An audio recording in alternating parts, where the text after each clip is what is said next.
Okay, so this isn't 2003. It's not Iraq. And no, I am not here banging war drums. But here's the thing. What if this time the threat is real? What if the argument to act now actually makes sense?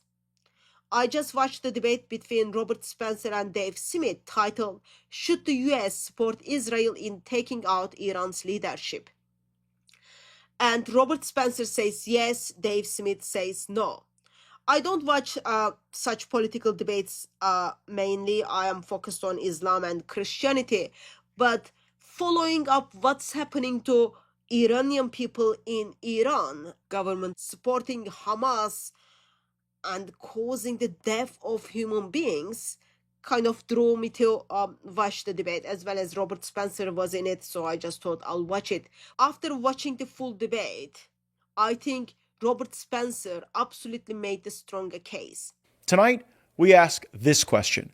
Should the U.S. support Israel in taking out Iran's leadership?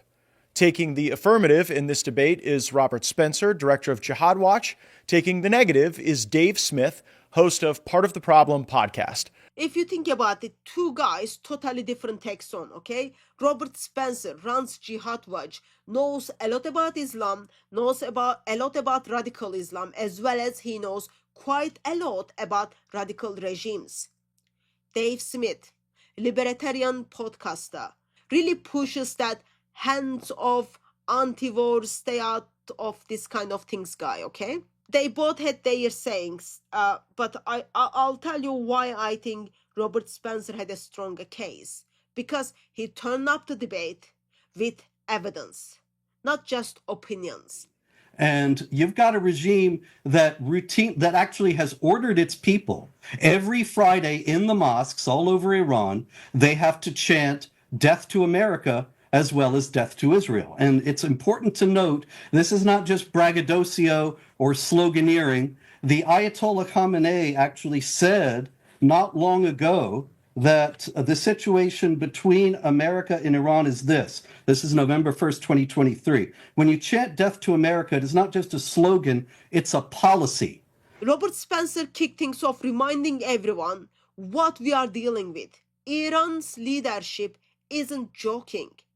That quotation was from Ayatollah. It's their official line. That's the worldview. Then he went straight to the nuclear concern. Iran is enriching uranium up to 60%.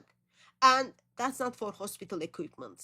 That's pre-bomb territory. Matter of fact, in a May 31st, 2025 report, which is almost 3 weeks ago. Oh, this must be outdated. Iran has significantly increased production and accumulation of highly enriched uranium, the only non-nuclear weapon state to produce such nuclear material. This is a matter of serious concern. And the IAEA also said that they've accumulated 881 pounds of uranium enriched to 60%, which far exceeds what is needed for civilian energy production and is close to weapons-grade material. His argument, we don't wait until it's too late. You know that it was several years ago now, as a matter of fact, a full soccer stadium, looks like 50, 70,000 people in Iran was chanting, "Long live Reza Shah," who was the father of the deposed Shah of Iran. He was the Shah in the 1930s.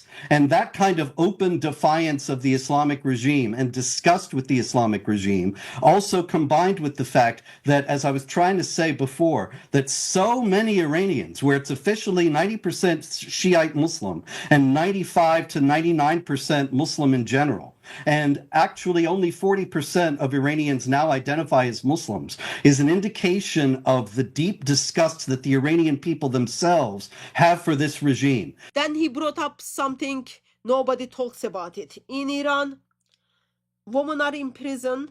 Simply, they did not do their headscarf the way it was required. Women are being murdered because of the dress code. Women are being raped in the prisons or outside of the prison because of the dress code. People who choose to walk away from Islam are being imprisoned and murdered. Iranian people are suffering. And that's something Robert Spencer brought up that no one talks about it. The people of Iran. There is a massive cultural shift. Protests. People are chanting for the Shah. He even points out that Crown Prince is alive and ready to lead the constitutional monarchy.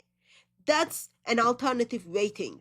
Just a couple of years ago, Tom Cotton asked Defense Secretary Lloyd Austin, has Iran attacked any American interests, American bases in the last couple of years?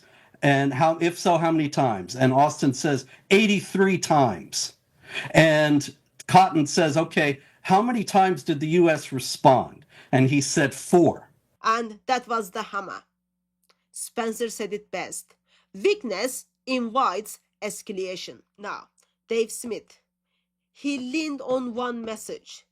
This is Iraq all over again. The problem is, it's not. Iran has a bigger arsenal. The real nuclear development, eternal rebellion. So many of the accusations of Iran developing those roadside bombs during the insurgency in Iraq were complete nonsense. They were lies just like all the other lies. Dave's another big point. Iran doesn't have a bomb. Sure, but they are enriching uranium fast, not to build hospitals. Yes, nobody's arguing that they're enriching at 60%. They've gone up to the level of having a latent nuclear deterrent. They are not the first country who's ever done this. And yes, that is true. It is higher than what they need for their civilian energy need. And Robert Spencer wasn't saying they have one anyway. He's saying they're almost there. That's the difference. When I said that he was betraying MAGA. Then Dave goes on political, accuses Donald Trump of betraying MAGA. Look, that's not a policy argument. That's just throwing labels. Robert Spencer fired back. Trump's always said Iran will not get nukes. Iran is in the Non-Proliferation Treaty and is not developing nuclear weapons and doesn't have nuclear weapons. Israel does and lies to the world about it. Israel has nukes too. So what? That doesn't make Iran's enrichment harmless. That's just destruction. Well, I certainly hope so. And I certainly hope Donald Trump, President Trump, comes to his senses and you know what I mean, pulls back from this. I think that hopefully at this point he still could do that. He wraps it all with, let's hope that Donald Trump negotiates something. Hope isn't planned. Hope doesn't shut down uranium enrichment. Nukes don't care about your good vibes. There were few things Dave Smith didn't even touch. Like the growing of secular shift in Iran, how people are running away from Islam, the Crown Prince, the regime funding Hamas and Hezbollah, or how they plotted to hit US officials like even Donald Trump, all left hanging. And we're sitting here talking about, again, whether we're going to launch an illegal, aggressive war of choice or help the Israelis launch an illegal, aggressive war of choice. This is, I don't know, this is absolute madness. Okay, got to be real. Dave Smith loves to go off, calls Robert Spencer's position madness. Such an insult to the intelligence of the American people. But yelling madness isn't policy. It is just a headline. He built a straw man. Made it sound like Robert Spencer was calling full-on war. He wasn't. He kept leaning on Iraq 2003 like it's the only reference point we've got. And when he was asked, what should we actually do about Iran? Just hope. That's it. Robert Spencer didn't call for war. He called for grown-up strategy. Be serious about Iran's nukes. Be serious about proxy attacks. Be serious about backing Israel. And Dave Smith calls this madness. But honestly, it sounds like a clarity. Because if the regime says it wants you to destroy you and actively building the means to do so, and it's already attacking your bases and allies, and standing still isn't peace. It is just surrendering. Robert Spencer is right. Time is running out. And right now, time is not our friend.